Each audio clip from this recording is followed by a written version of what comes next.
नमस्कार, स्वागत आप सभी का ग्लोबल अड्डा आप देख रहे हैं और मैं हूं आपके साथ पुनीत मिश्रा। एक बड़ी खबर आ रही है। बड़ी खबर क्या आ रही है? बड़ी खबर आ रही है कि अमेरिका इजराइल को समझा रहा है। समझा क्या रहा है? समझा ये रहा है कि भाई आप संभल जाइए, वरना ऐसा ना हो कि आप उस लक्ष्य को तो हासिल कर लें लेकिन पूरी दुनिया से दुश्मनी मोल ले लें या पूरी दुनिया से आप अलग थलग पड़ जाएं। यह अमेरिका इजराइल को समझा रहा है। किस बात को लेकर? गाजा में जो गाजा सिटी के ऊपर एक्शन लिया जा रहा है इजराइल यानी कि आईडीएफ की तरफ से, इजराइल डिफेंस फोर्स की तरफ से बेंयामिन नेतन्याहू ने यह फैसला लिया है। इसी को लेकर यह खबर आ रही है।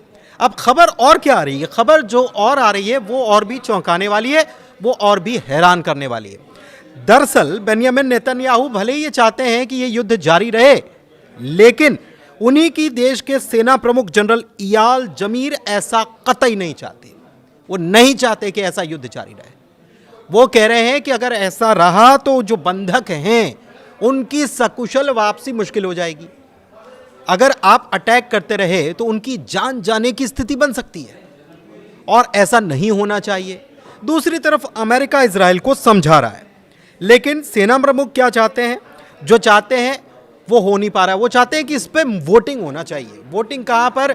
इजराइल में, कैबिनेट में वोटिंग होना चाहिए इस फैसले पर कि वहां पर हम फोर्स को आगे बढ़ाएं ना बढ़ाएं, ऑपरेशन चलाएं ना चलाएं। लेकिन ऐसा हो नहीं रहा है। नेतन्याहू कह रहे हैं कि आप मुझे प्लान दीजिए कि आप कैसे क्या करने जा रहे हैं और गो अहेड, मतलब आप इसको इंप्लीमेंट करिए, जबकि सेना प्रमुख चाहते हैं कि वोटिंग होना चाहिए। रिपोर्ट्स ये बताती है कि जनरल जमीर चाहते हैं कि गजा में युद्ध विराम और बंधकों को छुड़ाने को लेकर वोटिंग हो, लेकिन नेतन्याहू ने रक्षा मंत्री दूसरे मंत्रियों से इनकार कर दिया और कहा कि इसकी कोई ज़रूरत नहीं है। प्रस्ताव क्या लाया गया था? वो ये था कि 60 दिन का युद्ध विराम होना चाहिए, 10 जिंदा बंधकों की रिहाई होनी चाहिए, 18 मृतक बंधकों के शवों की वापसी हो और सैकड़ों फिलिस्तीनी कैदियों की रिहाई हो जाए। लेकिन नेतन्याहू इस प्रस्ताव को काफ़ी पहले ही खारिज कर चुके हैं। इसकी खबर हमने आपको ग्लोबल अड्डा में दी भी थी। अच्छा, इसके अलावा एक बात और है। अमेरिका जो ताकीद कर रहा है, जो समझा रहा है, जो चेतावनी दे रहा है, जो इजराइल को बता रहा है कि भाई अगर आपने ये सब किया तो पूरी दुनिया से दुश्मनी मोल ले लेंगे, अलग थलग पड़ जाएंगे। कोई भी दुनिया का कोई भी देश आपके साथ, क्योंकि तुर्की ने तो हमने देखा कि व्यापार ही बंद कर दिया। तुर्की ने अपने जहाज़ और वहाँ के जहाज़ जो हैं उनके लिए रास्ता बंद कर दिया है। आधिकारिक रूप से कोई उड़ान तुर्की के ऊपर से नहीं उड़ी जा सकती, मतलब इजराइल से कोई विमान नहीं जाएगा, ऑफिशियल विमान जो है वो नहीं जाएगा। ये भी तुर्की ने कर दिया है।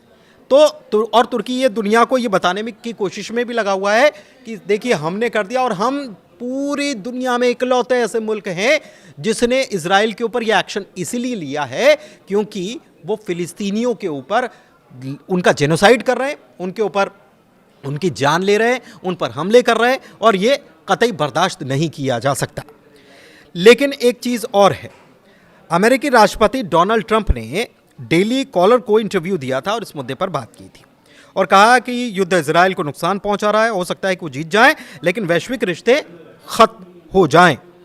लेकिन आपको ये भी बताएं कि इजराइल अगर गाजा पर पूरी तरह से कंट्रोल पा लेता है, जो प्लान इजराइल का है भी, तो अमेरिका का दिया हुआ प्लान ही ये माना जा रहा है, क्योंकि डोनाल्ड ट्रंप ने कहा भी था। उसका नाम भी मैं आपको आगे बताता हूं पढ़ के। वॉशिंगटन पोस्ट की एक रिपोर्ट के मुताबिक व्हाइट हाउस एक ऐसी प्लानिंग पर काम कर रहा है जिसके तहत करीब 20 लाख की आबादी वाले गाजा को कम से कम 10 साल के लिए अमेरिका के कंट्रोल में कर दिया जाए और एक ट्रस्टीशिप बनाया जाना है। ये पूरी प्लानिंग जो है, और ये 38 पन्नों का एक ड्राफ्ट इसके लिए तैयार किया गया है। इसका नाम मैं आपको पढ़ के बता देता हूँ। Gaza reconstitution economic acceleration and transformation trust, इस प्रोजेक्ट का नाम दिया गया है। तो प्रोजेक्ट अमेरिका का इंप्लीमेंट इजराइल कर रहा है।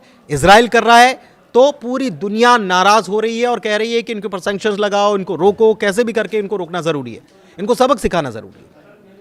लेकिन फिर ट्रंप पूरी दुनिया के सामने ये भी कह रहे हैं कि अगर आप ऐसा करते हैं तो पूरी दुनिया से आपके रिश्ते खराब हो जाएंगे।